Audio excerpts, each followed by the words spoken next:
ஜெபம் செய்வோம். நல்ல ஆண்டவரே, நாங்கள் துதிக்கிறோம், ஸ்தோத்திரிக்கிறோம். மீண்டுமாக தவறுகளும் தண்டனையும் என்ற தலைப்பிலே ஒரு மனிதனுடைய வாழ்க்கையிலே இன்றைக்கு நாங்கள் தவறையும் தண்டனையும் நாங்கள் பார்க்க போகிறோம். இந்த தவறுகள் எங்களுடைய வாழ்க்கையில இருந்தால் இவைகளெல்லாம் வரும் நாட்களில் நாங்கள் செயல்படுத்தாதபடி எங்களுக்கு அந்த கிருபையை, அந்த வரத்தை எங்களுக்கு தர வேண்டுமா செபிக்கிறோம். உணர்வின் ஆவியை எங்களுக்கு தர வேண்டுமா செபிக்கிறோம். தொடர்ந்து இந்த நாளில் அந்த வார்த்தை மூலமாக எங்களோடு நீ பேசும், என்னோடு நீ பேசும். இயேசுவுல கேட்கிறோம், அன்புள்ள பிதாவே, ஆமென். அல்லேலூயா, அல்லேலூயா. நல்ல ஒரு தலைப்பை ஆண்டவர் இந்த வருடத்திலே ஆண்டவர் நமக்கு தந்திருக்கிறார். என்னென்றால், தவறு செய்யாத மனிதர்கள் கிடையாது. ஆகவே தவறுகள், வேதாகமத்திலே அநேக தேவனுடைய பிள்ளைகள் தவறு செய்தார்கள். அந்த தவறினாலே அவர்கள் தண்டனையும் அனுபவித்தார்கள் என்று சொன்ன வேதத்திலே நிறைய ஒரு எடுத்துக்காட்டுகளை நாம் பார்த்து கொண்டே இருக்கிறோம். முதல்ல நம்ம ஆதாமிய வாழ்வை ஆரம்பித்து கடைசியாக சிம்சோனுடைய வாழ்க்கையில அவன் செய்த ஒரு பெரிய தவறை நாம் பார்த்தோம். அதன் பிறகு பெற்ற தண்டனைகளும் கடந்த சனிக்கிழமையில பார்த்தோம். நம்முடைய வாழ்க்கையிலே இதனுடைய நோக்கம் என்ன? வேதாராய்ச்சியை வைப்பதனுடைய நோக்கம் என்ன? இந்த லெந்து நாட்களா வருது, அதனால சரி ஏதோ ஒரு வித்தியாசமா ஏதோ ஒரு காரியத்தை நம்ம செய்வோம், அதுவல்ல. குறிப்பாக நாம் தேவனுடைய வார்த்தை மூலமாக நாம் உணர்வடைந்து தொடப்பட்டு நம்முடைய வாழ்க்கையில் இருந்து தேவையில்லாத அசுத்தங்களை, குப்பைகளை நம்முடைய இருதயத்திலிருந்து நாம் எடுத்து போட வேண்டும். அதுதான் நோக்கம். நாம் பரிசுத்தத்தை மேல் பரிசுத்தம் அடைவதுதான் இந்த வேத ஆராய்ச்சியுடைய நோக்கம். ஆகவே ஆண்டவரே, இந்த மாதிரியான தவறுகளை என்னுடைய வாழ்க்கையை நான் செயல்படுத்தாதபடி எனக்கு கிருபை பாரும் என்று சொல்லி ஆண்டவரை நீங்க நோக்கி பார்க்கும்போது கர்த்தர் நிச்சயமாக பெரிய காரியங்களை அவர் செய்வார். ஒரு குருவி ஒன்று இருந்தது. குருவி பறந்து வந்து ஒரு மரத்திடம் போய் பர்மிஷன் கேட்டது. எதற்கு? நான் உன்னுடைய மரத்திலே கூடு கட்டிக் கொள்கின்றேன் என்று அந்த மரத்திடம் பர்மிஷன் கேட்டது. அப்போ அந்த மரம் வந்து, அதெல்லாம் முடியாது, நீ என்னுடைய மரத்துல கூடு கட்டுவதற்கு நான் உனக்கு அனுமதிக்க மாட்டேன் அப்படின்னு சொல்லிச்சு. எவ்வளவோ கெஞ்சி பார்த்தது, முடியவே முடியாதுன்னு சொல்லிடுச்சு. உடனே இதுக்கு ரொம்ப கோபமாயிடுச்சு. என்ன பண்ணுது? அந்த மரம் அதுக்கு கோபப்பட்டு என்ன பண்ணுது சொல்லி கொஞ்சம் தூரம் அந்த மரத்தை கடந்து போனா இன்னொரு மரத்தம் கிடைத்தது. அந்த மரத்துல போய் கூடு கட்டி கொண்டது. இப்ப இதுக்கு கோபம் இருந்தது அந்த மரத்தின் மேல. ஒரு நாள், ஒரு 10 நாள் கழித்து திடீர்னு பார்த்தா பெரிய வெள்ளம் வந்தது. பெரிய வெள்ளம் வந்து அந்த மரம் அந்த வெள்ளத்தினாலே கொஞ்சம் கொஞ்சமா சாய ஆரம்பித்தது. சாய்ந்து பெரிய மரம். ஆனா அந்த வெள்ளம் வந்த போது அது அப்படியே சாய ஆரம்பித்தது. சாய்ந்து அந்த தண்ணீரோடு அது சாய்ந்து இழுத்து அடித்து சென்றது. அப்போ அந்த குருவி பறந்து வந்து இந்த மரத்தை பார்த்து சொல்லிச்சு, உனக்கு வேணும், என்ன கூடு கட்ட நீ அனுமதிக்கல, கடவுள் இருக்காரு பாத்தியா, இப்போ உன் நிலைமை என்ன? இன்னைக்கு உன் மரம் நீ சாஞ்சி தண்ணீரோடு போய் கொண்டிருக்கிறார் என்று சொல்லி ஏவனமாக அந்த குருவி அந்த மரத்தை பார்த்து சிரிச்சுதான். இப்போ மரம் அந்த தண்ணியில அடிச்சுட்டு போகும்போது குருவியை பார்த்து சொல்லிச்சான், நீ என்னை பார்த்து சிரிக்கிற, ஆனா உண்மையா நான் ஏன் உனக்கு இடம் கொடுக்கல தெரியுமா? 2 காரியத்தை புரிஞ்சுக்கோ. இந்த நாட்களிலே சீக்கிரமாக ஒரு பெரிய ஒரு எதிரான வெள்ளம் வரும்னு எனக்கு உணர்த்திருக்கு. 2வது, எனக்கு ரொம்ப வயசாயிடுச்சு, என்னுடைய வேர் வந்து வலுவிழந்து போயிடுச்சு. நான் எப்ப வேணா என்ன பண்ணலாம்? சரிஞ்சு விழுந்துடலாம். ஒருவேளை நீ வந்து என் மரத்துல கூடு கட்டியிருந்தா நான் சரிந்து விழும்போது நீயும் உன்னுடைய கூடும் அதிலே போட்டிருக்கிற உன்னுடைய பிள்ளைகளும் என்ன ஆவாங்க? மரித்து போவார்கள். அதற்கு நான் இடம் கொடுக்க கூடாதுன்னு சொல்லிதான் நான் என்ன பண்ணேன்? நான் உன்னை மறுத்தேன். இன்னைக்கு நீ நல்ல கூடு கட்டி ஒரு இடத்துல இருக்கிற அப்படின்னு சொல்றேன். அப்போ அந்த குருவி கண்ணீர் விட்டுதான். ஐயோ, நான் தவறா உன்னை நினைச்சிட்டேனே அப்படின்னு சொல்லி அப்போ நினைச்சுதான். இது எதற்காக இதை சொல்றேன்னா, நிறைய நேரத்துல சில காரியங்கள், சில உதவிகளை மற்றவரிடத்துல நான் போய் எதிர்பார்க்கும் போது அந்த உதவி நம்மிடத்துல வராத இருக்கும் போது நம்முடைய எண்ணம் என்ன? இவங்களுக்கு உதவி செய்ய மனமிருந்தும் செய்ய மாட்டாங்கன்னு சொல்லி அவங்க என்ன பண்ணுவோம்? அவருடைய வாயினாலே அவர்களை சபிப்போம். இதுதான் இயற்கை. ஆனா அவர்களுடைய நிலைமையை நம்ம என்ன பண்றது இல்லை, பார்க்கிறதே கிடையாது. இன்றைக்கு இந்த கதையுடைய கருத்தை அதுதான். மற்றவர்களை நாம், அவருடைய நிலைமைகளை நாம் அதிகமாக யோசிக்க வேண்டும். இந்த நாளிலே ஒவ்வொருடைய மனிதர்களுடைய வாழ்க்கையில சிம்சோன் ஒரு பெரிய தவறை செய்தான். ஆண்டவர் நசரேயனாக அவனை நசரேயன் விரதம் எடுக்கும்படியாக ஆண்டவரே தெரிந்து கொண்டார். அவன் பண்ணின பொறுத்தனை அல்ல, அவன் பண்ணின தீர்மானம் அல்ல, ஆண்டவரே அவனை தெரிந்து கொண்டார். ஆனா அவன் எல்லாவற்றையும் மறந்து எதெல்லாம் செய்யக்கூடாதோ அவையெல்லாம் அவன் செய்து ஆண்டவருடைய கோபாக்கினைகளே அவன் மாட்டிக்கொண்டு கடைசியிலே அவன் தன் ஜீவனை விட்டான் என்று சொல்லி சிம்சோனுடைய வாழ்க்கையை பார்க்கிறோம். இன்றைக்கு ஏலி என்கிற தீர்க்கதரிசியை பத்தி தான் இன்னைக்கு நான் சொல்றது. எவ்வளவு பேருக்கு இந்த ஏலியை பத்தி வார்த்தையே தெரியுமான்னு தெரியாதுல. தீர்க்கதரிசிகளே மிக முக்கியம். ஓரளவு கொஞ்சம் தான் ஏலி தீர்க்கதரிசியை பற்றி சொல்லப்பட்டிருக்கிறது. ஆனா ஒரு சிறந்த தீர்க்கதரிசி இந்த ஏலி. ஏனென்றால் வேதம் சொல்கிறது அவர் 3 பதவிகளை வகித்தார். வீட்டுல போய் படிச்சு பாருங்க. ஆசாரியராகவும் இருந்தார், நியாயாதிபதியாகவும் இருந்தார், தீர்க்கதரிசியாகவும் இருந்தார். இப்போ ஒரு பெரிய தீர்க்கதரிசி இந்த ஏலி. ஆனா தன்னுடைய வாழ்க்கையிலே பெரிய தவறு செய்தார். அவைதான் இன்னைக்கு நாம் பார்க்க போகிறோம். இஸ்ரவேலரை 40 வருஷம் அவர் நியாயம் விசாரித்தார் என்று சொல்லி வேதாகமம் சொல்லுகிறது. நான் அதான் சொன்னேன். மோசே யோசுவாவுக்கு பிறகு ஆண்டவர் நியாயாதிபதிகளை கொண்டு வந்தார். இஸ்ரவேல் ஜனங்களை நியாயம் விசாரிக்கும்படியாக ஆண்டவர் ஒவ்வொரு பேராக நியாயாதிபதிகளை தெரிந்து கொண்டார். அவர்கள் உட்கார்ந்து என்ன பிரச்சனையோ அவையெல்லாம் தீர்த்து வைப்பார்கள் ஆண்டவருடைய தயவினால். அப்படிப்பட்ட பதவியையும் ஏலி தீர்க்கதரிசி செய்து கொண்டிருந்தார். பிரதான ஆசாரியனாகவும் அவன் இருந்து கொண்டிருக்கிறான், தீர்க்கதரிசியாகவும் இருந்து கொண்டிருக்கிறான். இப்படிப்பட்ட ஒரு நல்ல தீர்க்கதரிசி தான் இந்த ஏலி என்கிற தீர்க்கதரிசி. ஆனால் நான் பாருங்க 2 விசேஷித்த காரியம் இந்த குறிக்கப்பட்டிருக்கிறது. ஏலியினுடைய அந்த எவ்வளவு சிறந்த தீர்க்கதரிசி என்பது அந்நாள் உங்களுக்கு தெரியும். ஆலயத்தில் போல அவர் ஜெபிக்கிறா, தினமும் வந்து ஜெபிக்கிறா. அப்போ அவளுக்கு என்ன ஒரே பிரச்சனை, குழந்தை இல்லை. அப்பொழுது ஒரு நாள் ரொம்ப அதிகமாக ரொம்ப அழுது ஜெபித்துக் கொண்டிருக்கும். ஏலி வந்து சொல்ற, ஏலி தூரமா உட்கார்ந்து பார்த்து கொண்டிருக்கான். கொஞ்சம் வயதானவன், நீங்க படிக்கும் போது தெரியும். அவன் வயது மிகுந்த கிழவனாய் இருந்தான் என்று வாசிக்கிறோம்ல. ரொம்ப தூரத்துல இருந்து பாக்குறான். என்ன அந்த பொம்பளை அழுதுட்டு இருக்கு ரொம்ப நேரம் அப்படின்னா, அவன் ரொம்ப கலங்கி தவித்து குதித்து எப்படி அழுதான்னு தெரியாது. அப்ப இவன் நினைச்சிட்டு அவன் முடிச்சுட்டு வந்து நம்ம தேவனுடைய பிரகாரத்துல உட்கார்ந்து இருக்கிறா போல இருக்குன்னு சொல்லி கிட்ட வந்து அவர் சத்தம் போடுறத நான் பாக்குறோம். அப்போ அண்ணா சொல்றா, இதை நான் சுத்தமா சொல்லிடுறேன். அண்ணா சொல்றா, இல்ல எஜமா, எங்களுக்கு அப்படி கிடையாது. நான் வந்து ரொம்ப கஷ்டத்துல இருக்கேன், எனக்கு குழந்தை இல்லை, என் வீட்டுல ரொம்ப பிரச்சனை இருக்குது, அதனால ஆண்டவர்கிட்ட நான் கண்ணீரோடு ஜெபிச்சுட்டு தான் இருக்கேன், மற்றபடி நான் குடிக்கவும் இல்லை வெறிக்கவும் இல்லை அப்படின்னு சொன்ன உடனே எனக்கு கூட நான் முதல்ல நினைச்சேன், ஆண்டவர் இவ்வளவு நாள் அண்ணாவுடைய ஜெபத்தை கேட்காம இன்னைக்கு எப்படி அவர் கேட்டாரு, அதுவும் இல்லாம எப்படி அவர் துக்கமுமா இல்லாம சந்தோஷமாய் போனா ஒரு விடை எப்படி கிடைச்சது என்ற போது எனக்கு இன்றைக்கு விடை கிடைத்தது. வாசிங்க 1 சாமுவேல் 1ஆம் அதிகாரம் 17ஆம் வசனத்தை வாசிங்க.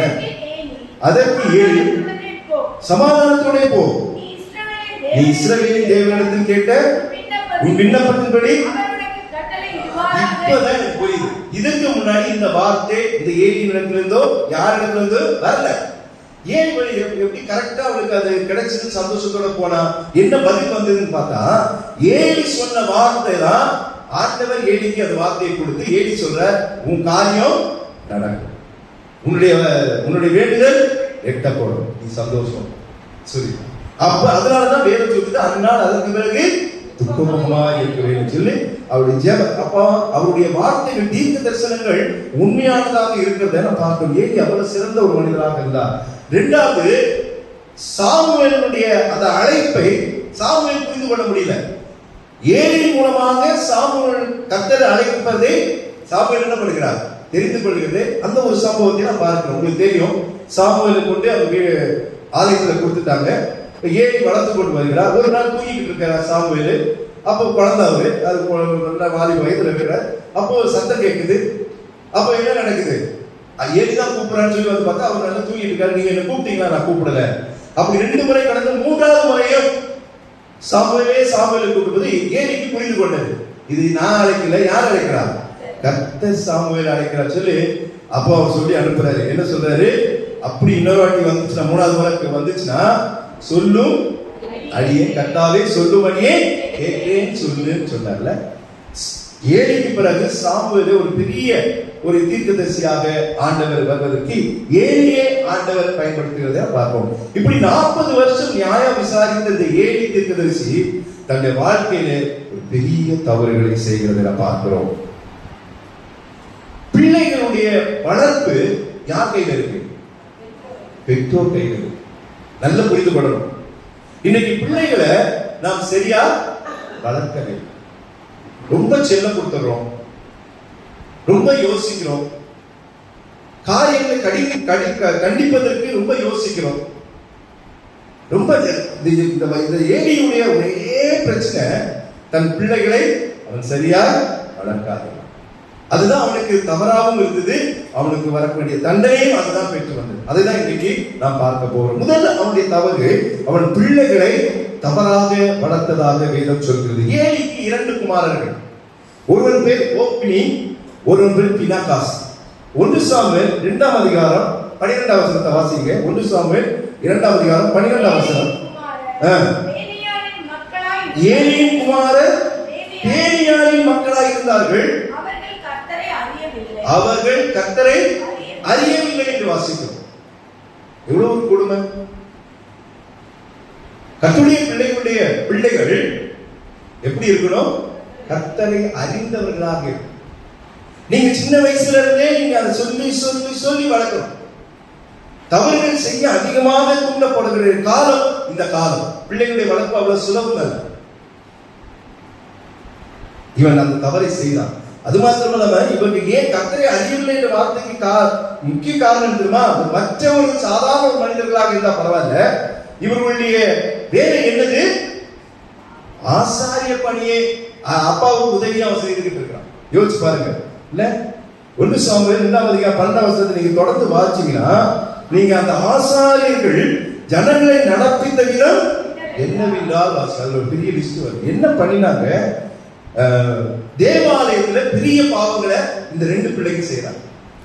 ஆசாரிய கூட்டத்துல இவங்க நிறைய பாவங்களை செய்யறாங்க. என்னன்னா, காணிக்கை கொடுக்கிறதுல ஒரு வரம்பு இருக்குது, காணிக்கையை பெற்றுக் கொள்வதிலே ஒரு வரம்பு இருக்கிறது. காணிக்கையை யாருக்கு என்ன காணிக்கை எது சொந்தம் என்பது ஒரு பெரிய லிஸ்ட் இருக்குது. அப்போ அங்க என்ன நடக்குது? இவர்கள் வரக்கூடிய பலிகள் யாருக்குரியது? கர்த்தருக்குரியது. ஆனா அந்த பலிகளை இவர்கள் என்ன பண்ணாங்க? கர்த்தருக்கு கொடுப்பதற்கு முன்பதாகவே இந்த பிள்ளைகள் என்ன பண்ணுவாங்க? ஏலி செய்ய மாட்டார். ஆனா இந்த பிள்ளைகள் என்ன பண்ணாங்க? அதை பண்ணினதாக அங்க வாசிக்கிறோம். 13ஆம் வசனத்துல, அந்த ஆசாரியர்கள் ஜனங்களை நடப்பித்தது என்னவென்றால், எவனாயினும் ஒரு பலியை செலுத்தும் காலத்தில் இறைச்சி வேகும் போது ஆசாரியனுடைய வேலைக்காரர் 3 கூறுள்ள ஒரு ஆயுதத்தை தன் கையிலே பிடித்து வந்து, அதுதான் சூலம்.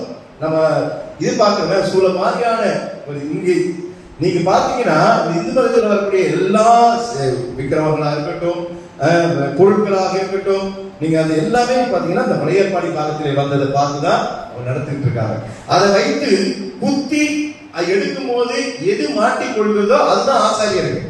ஆனா இவங்க என்ன பண்ணிட்டாங்க தெரியுமா? வேக வைப்பதற்கு முன்பதாகவே கர்த்தருக்கு கொடுக்கின்ற பலிகளை அதற்கு முன்பதாகவே என்ன பண்ணாங்க? எடுத்துக்கணும்னு நினைக்கிறாங்க. அதை ஜனங்கள் சொல்றாங்க, ஐயோ இதெல்லாம் செய்யக்கூடாதுன்னு. அதெல்லாம் முடியாது. நீங்க 16ஆம் வசனத்தை வாசிங்க. அதற்கு அந்த மனுஷன் இங்கு செய்ய வேண்டியபடி விடட்டும்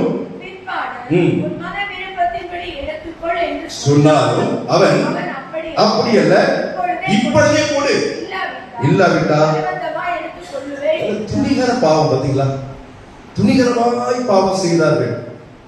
பலி பொருட்களை திருடினார்கள் தன்னுடைய பிள்ளைகள். இதெல்லாம் ஏலிக்கு தெரியாம இருந்திருக்குமா நினைக்கிறீங்களா?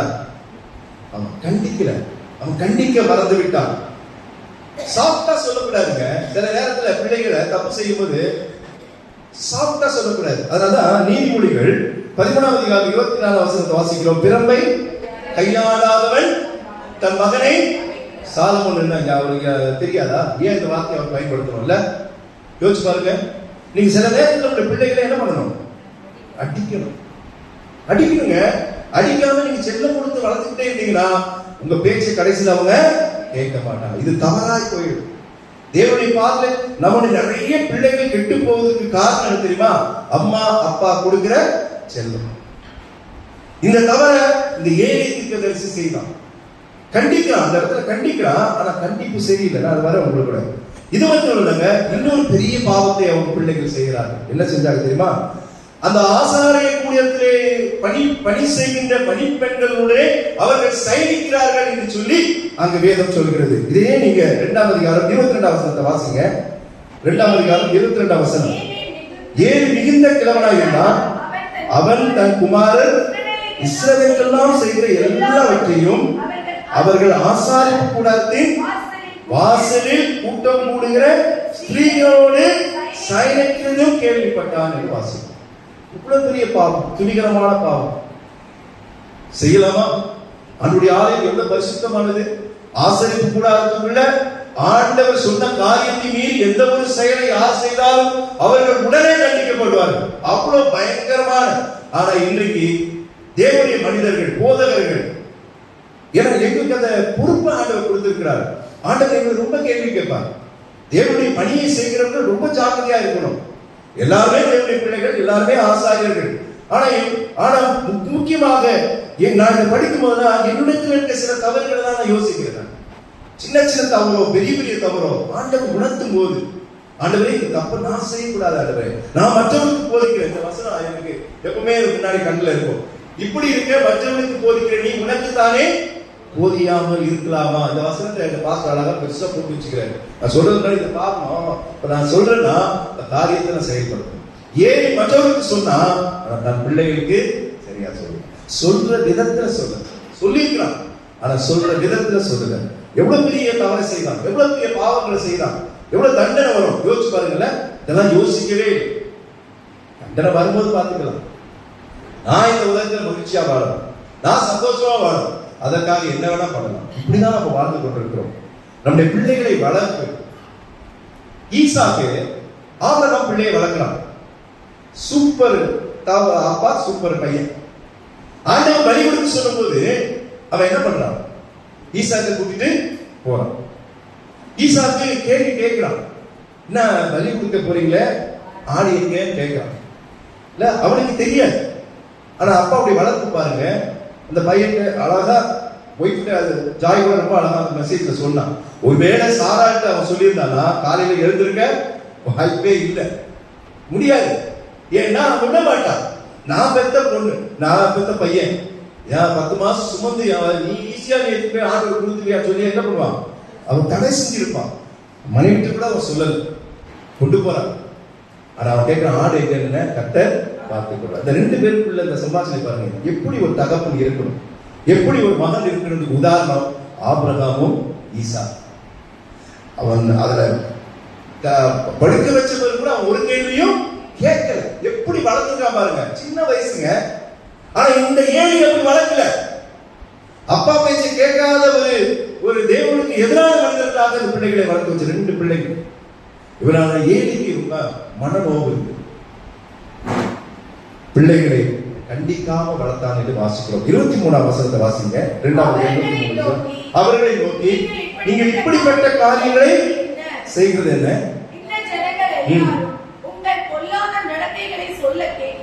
போதுமா?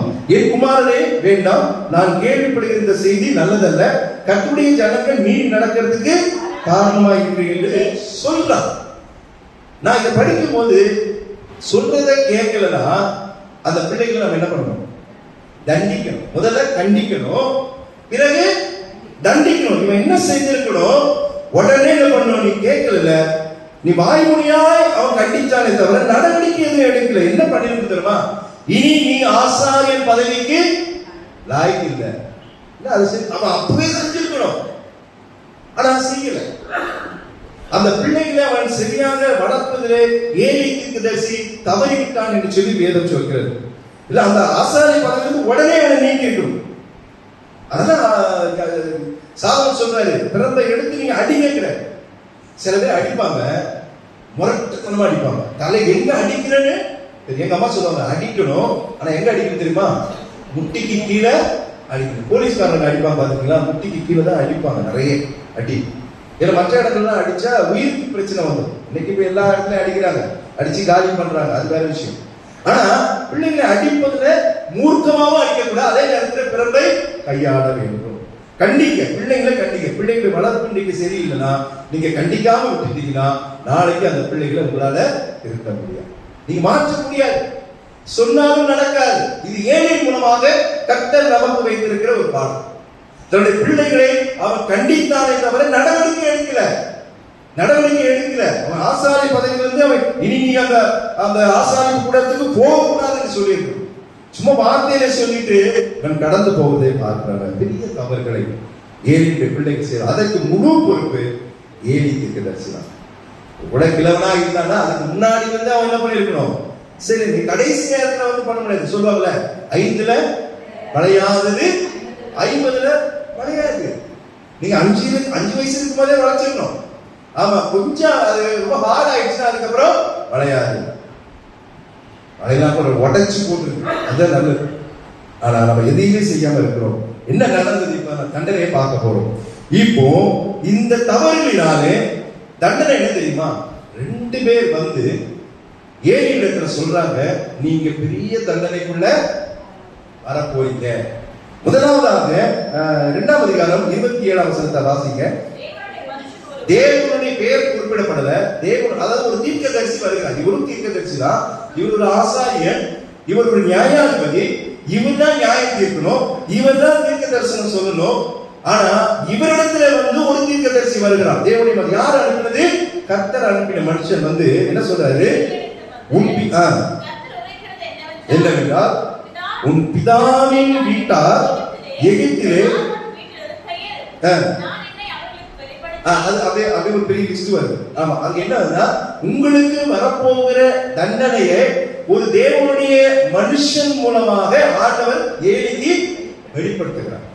எவ்வளவு ஒரு அசிங்கம் பாருங்கல்ல, எவ்வளவு ஒரு வெட்கக்கேடு பாத்தீங்களா? இவனுக்கு நேரா ஆண்டவர் சொல்லி, ஏன்னா ஆண்டவர் விருப்பப்படல. ஏலியுடைய வளர்ப்பை குறித்து ஆண்டவர் ரொம்ப கோபப்பட்டார். அதனாலதான் இவரை விட ஒரு சிறிய ஒரு மனிதரை அனுப்பி அங்க என்ன பண்றாரு?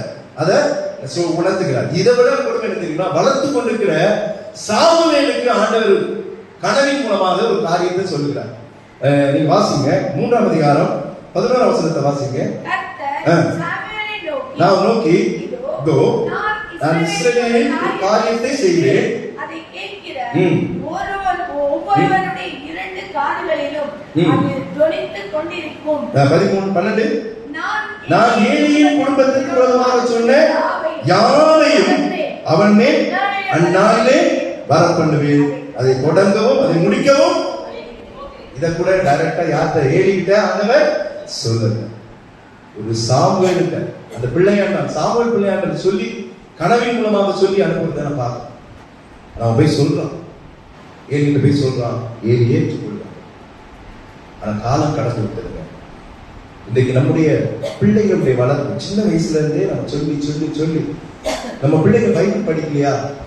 படிக்க வை. முதல்ல நீங்க படிக்கணும். இன்னைக்கு பிள்ளைங்க ரொம்ப உஷாரா இருக்கிறாங்க. நம்ம ஒரு செய்யாத காரியத்தை பிள்ளைகிட்ட சொன்னா அவங்க கேட்க மாட்டாங்க. நீங்க பைபிள் படிக்கிறீங்களான்னு கேட்பாங்க. நீங்க ஜெபம் பண்றீங்களான்னு கேட்பாங்க. சர்ச்சுக்கு சீக்கிரம் போன்னு சொன்னீங்கன்னா நீங்க ஏன் லேட்டா வரீங்க அப்படின்னு கேட்பாங்க நம்மளை பார்த்து. பட் நாம முதல்ல எடுத்துக்காட்டாக இருக்கணும். ஆனா ஏலி இருந்தார். ஏலி சகலத்திலும் பர்ஃபெக்டா இருந்தார். ஆனா தன் பிள்ளைகள் தவறு செய்யும் போது, அதுவும் ஆண்டவருக்கு விரோதமாக எழுப்பும் போது, இவரை அவர்கள் தண்டிக்காம விட்டதுனால இன்றைக்கு வளர்ந்து தேவனுடைய சாபத்துக்கு இந்த குடும்பமே ஆளாகி இருக்கிறதை நாம் பார்க்கிறோம். நேரடியாக ஆண்டவர் அண்ணாளுக்கு ஆண்டவருடைய ஜெபம் கேட்கப்பட்டதுன்னு ஆண்டவர் மூலமாக தீர்க்க தரிசனம் உரைத்தார். ஆனா உன்னுடைய குடும்பத்தை அழிக்க போகிறேன்னு சொல்லி ஆண்டவரே சொல்லி இருக்கணும். ஆனா சின்ன சின்ன மனிதர்கள் வந்து சொல்லக்கூடிய அளவுக்கு ஆண்டவர் ஒரு பெரிய தண்டனை அவன் மனசுல உள்ளத்துல எவ்வளவு இருக்குல்ல, யாரோ ஒருத்தர் வந்து சொல்ற அளவுக்கு என் குடும்பம் அப்படி ஆகி போச்சேன்னு சொல்லி உள்ள கலக்கம் அடைந்திருக்கலாம். ஆனா தவறு செய்தோமானால் கண்டிப்பாக நாம் தண்டிக்கப்படுவோம். அது முதல் தண்டனை அவனுக்கு. இரண்டாவது, இந்த பிள்ளைகளை இப்படி வளர்த்ததுனால நடக்கக்கூடாத ஒரு பெரிய காரியம் என்ன தெரியுமா?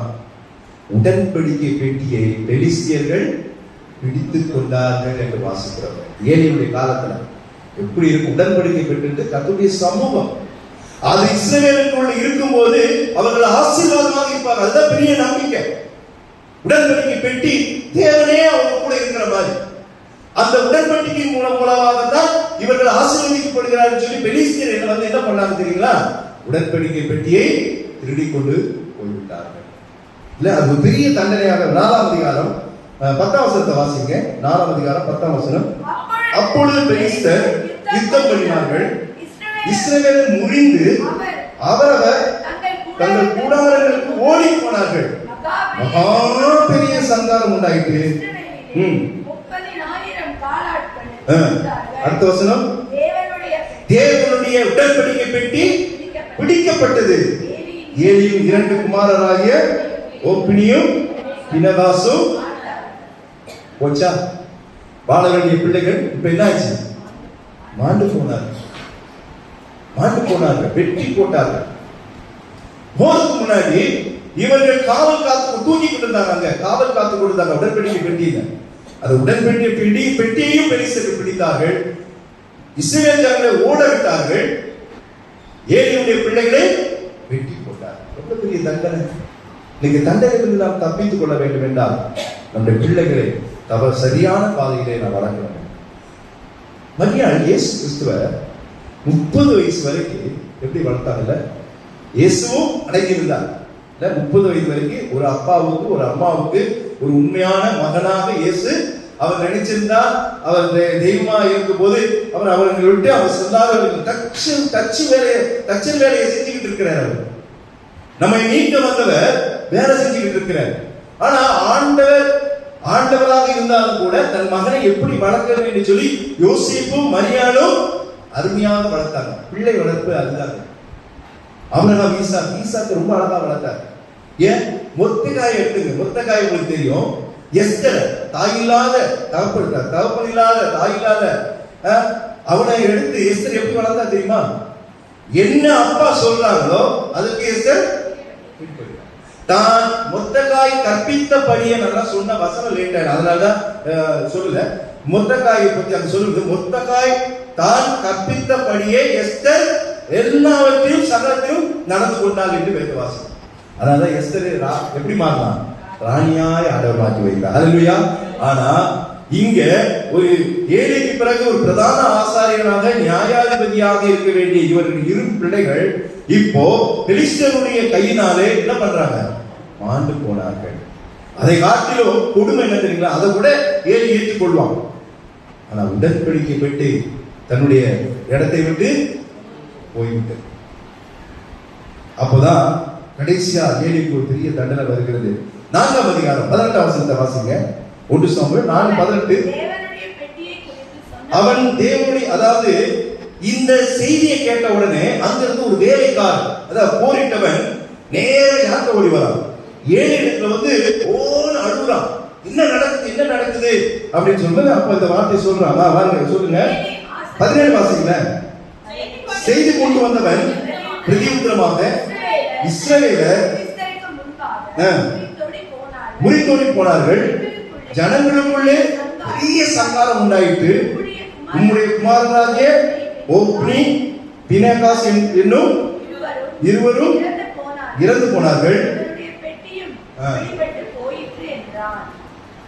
இப்போ பிள்ளைகளுக்காக அவன் வருந்தது காட்டிலும் அந்த உடன்படிக்கை பெட்டியும் பிடிபட்டு போயிட்டு சொன்ன உடனே என்ன நடந்தது? அங்க அவன் தேவனுடைய பெட்டியை குறித்து சொன்ன உடனே ஏலி ஆசனத்திலிருந்து வாசலின் பக்கமாய் மல்லாக விழுந்தான் என்று வாசிக்கிறோம். அவன் பிள்ளை செத்து போனது கூட எல்லாம் தெரிஞ்சு போச்சு.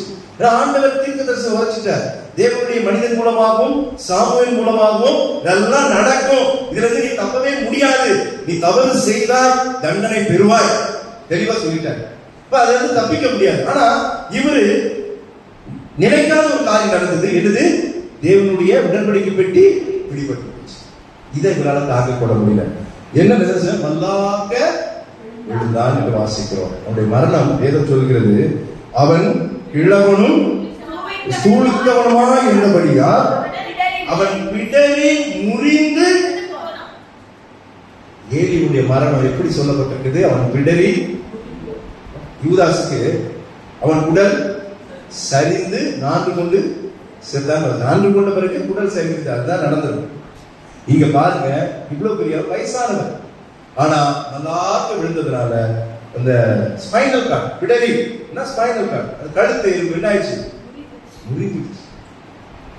முறிந்து கர்த்தர் ஏலிக்கு ஒரு பெரிய தண்டனை, மரணம் தண்டனை அல்ல, ஆனா அந்த வந்த விதம், சொன்ன விதம், நடந்த விதம், அது தண்டனையாக அந்த ஏலிக்கு கொடுக்கப்பட்டது. காரணம் என்ன? பிள்ளைங்க மேல தப்பு இருந்தாலும் அதுக்கு முழு பொறுப்பு யாருடையதாயிட்டு? ஏலியுடைய. அது கர்த்தருக்கு அருமையானது. இந்த நாளிலே ஆண்டவர் நமக்கு ஒரு திஷ்டாந்தமாக இந்த வார்த்தைகளை நமக்கு தருகிறார். நம்முடைய பிள்ளைகளை சரியான பாதையில், கர்த்தருக்குரிய பாதைகளில், கர்த்தருடைய வழிகளில் அடிக்கடி நீங்க ராஜாக்கள் சொல்லும்போது பார்த்தா இந்த ராஜா தாவீதின் வழிகளில் நடந்தான் வாசிக்கும். தாவீது தவறு செய்யறவன் தான், அது நமக்கு வரப்போகுது, நமக்கு அந்த தவறு ஒரு லிஸ்ட்ல வரும். ஆனா அதற்கு பிறகு அவன் மனமாறி ஆண்டவருக்கு உண்மையாய் கடைசி வரைக்கும் அவன் இருக்கிறத நான் பார்க்கிறேன். தவறு செய்வது இயல்பு, இயற்கையிலே மனுஷன் தவறுகள் செய்வான். ஆனா இப்படிப்பட்ட வார்த்தைகள் மூலமாக ஆண்டவர் பேசும்போது இந்த வார்த்தைகளை நாம் உணர்ந்து கொள்ள வேண்டும். நம்முடைய வாழ்க்கையில பிள்ளைகளின் வளர்ப்பு எப்படி இருக்கு?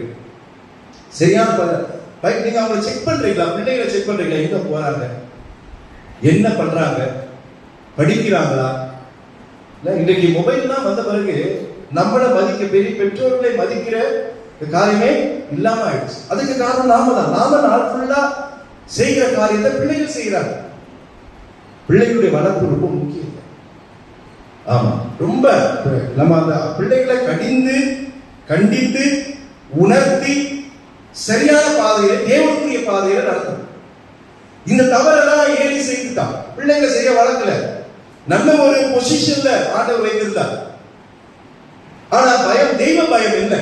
யாருன்னா என கர்த்தரை அறியாதவனா இருந்தான்னு வாசிக்கிறோம். ஏழி குடும்பத்துல போய் யாரோ வேற ஜனங்கள் கர்த்தரை அறியாததான்னு சொன்னா ஏற்றுக்கொள்ளலாம். 7 நாள் முழுவதும் ஆண்டவருக்காக உழைத்தவன், வாழ்ந்தவன், நியாயம் விசாரித்தவன், தீர்க்கதரிசி உழைத்தவன், பிரதான ஆசாரியனாக ஆண்டவருக்கு பிரியமாய் இருந்தவன். ஆனா அந்த பிள்ளைகளை சரியா வளர்க்கல, கர்த்தரை அறியாதபடி வளர்த்திருக்கிறான். ஆனா பதவி மட்டும் ஆசாரியன். யோசிச்சு பாருங்க, ஆண்டவர் நம்மை கேள்வி கேட்பான். உன்னை பிள்ளைகளை கேள்வி கேட்பார். அந்த தண்டனை மூலமாக உன்னை ஆண்டவர் உணர்த்துவார். அந்த தண்டனையிலிருந்து நீங்க தப்பித்துக் கொள்ள வேண்டும் என்றால் நீங்கள் பிள்ளைகளை கண்டி, அவன் கோச்சுமானே பரவாயில்ல, எங்கேயும் போக மாட்டாங்க, நம்மளை விட்டு போக மாட்டாங்க. ஏன்னா ஆண்டவருடைய வசனத்தை கேட்ட பிள்ளைகள். எதுக்கு நம்ம ஆலயத்துக்கு பிள்ளைகளை கொள்வாங்க, பிள்ளைகளை எங்கேயோ கூப்பிட்டு நாம் மட்டும் வருவோம். பிள்ளைங்க வளர மாட்டாங்க, செய்ய வளர மாட்டாங்க. இந்த காலம் அப்படிப்பட்ட காலங்கள் இருக்குது. நீங்க ஒரு வருஷம் அவங்க திருப்பி போயிட்டாங்கன்னா திருப்பி கொண்டு வருவதற்கு கஷ்டம். ஏழு அந்த தவிர ரொம்ப செஞ்சான். நம்முடைய வாழ்க்கையில நம்ம சீர்தூக்கி பார்ப்போம். நான் என்னுடைய பிள்ளைகளை எப்படி வளர்க்கிறேன்? பக்தியில வளர்க்கிறேனா? ஆவிக்குரிய வாழ்க்கையில வளர்க்கிறேனா? தெய்வ பயத்தோடு நான் வளர்க்கிறேனா? ரொம்ப முக்கியம். ஒரு எஸ்தரை போல பிள்ளைகளை வளர்க்கணும், ஒரு ஈசாக்கை போல பிள்ளைகளை வளர்க்கணும், இயேசு கிறிஸ்துவை போல பிள்ளையை நான் வளர்க்கணும். நிறைய உதாரணங்கள் இருக்கு. கர்த்தர் நம்ம கேள்வி கேட்பாங்க, அவங்கள கேள்வி கேட்பாங்க, அவங்களுக்கு தண்டனை கொடுத்துருவாரு. ஆனா அந்த தண்டனை இங்க நாள் முழுவதும் உட்கார்ந்து அனுபவித்துக் கொண்டிருக்கிறோம். நான் இது கொடுமையான வார்த்தைகளாக சொல்லுவேன். கர்த்தருக்கு நம்ம ரொம்ப சரியான வாழ வேண்டும் என்று சொல்லி ஒரு பயத்தோடு இந்த வார்த்தையை சொல்லுங்க. எனக்கும் இதுதான், எனக்கு உங்களை காட்டிலும் எனக்கு அதிக தண்டனை உண்டு. ஏன்னா ஊழியர்கள் நான் உங்கள் வார்த்தைகளை பகிர்ந்து கொள்கிறேன். என்ன ஆண்டு உணர்த்தி இருக்கிறார். நம்முடைய வாழ்க்கையிலே ஏலி ஒரு பெரிய தீர்க்கதரிசி தான். ஆனா தவறு செய்தான், தன்னுடைய பிள்ளைகளை சரியா வளர்க்காதது. அவனும் பெரிய தண்டனைக்குள்ள ஆனான். பிள்ளைகளும் மரித்து போனார்கள். எல்லாத்தையும் கர்த்தருடைய சமூகம் அவங்களை விட்டு போய்விட்டு பெரிய தண்டனை ஆகாங்க. கர்த்தர் நம்மோடு இல்லைன்னா நம்ம ஒன்றும் இல்லைங்க. நான் அடிக்கடி சொல்லுவாங்க, நம்ம நத்திங், ஒண்ணுமே இல்லை, வேஸ்ட். ஆண்டவர் நம்மோடு இல்லைன்னா நம்ம வேஸ்ட். என்ன இருந்தாலும் எல்லாமே வேஸ்ட். ஆனா ஓடி போயிடும். ஆண்டவர் மட்டும் தான் எப்பொழுதும் நம்ம ஓடி இருப்பார். அல்லேலூயா. ஆகவே ஒரு பயத்தோடு ஆண்டவரை நாம் தொடர்ந்து நாம் வார்த்தைகளை கேட்போம்.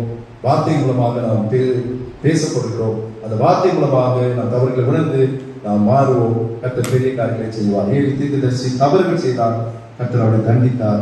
நம்முடைய வாழ்க்கையில் அந்த தவறுகளை செய்யாதபடி இருக்க கர்த்தர் உங்களுக்கும் எனக்கும் அந்த கிருபைகளை தொடர்ந்து தருவாராக. கண்களை மூடி கர்த்தர் நோக்கி நாம் ஜெபம் செய்வோம்.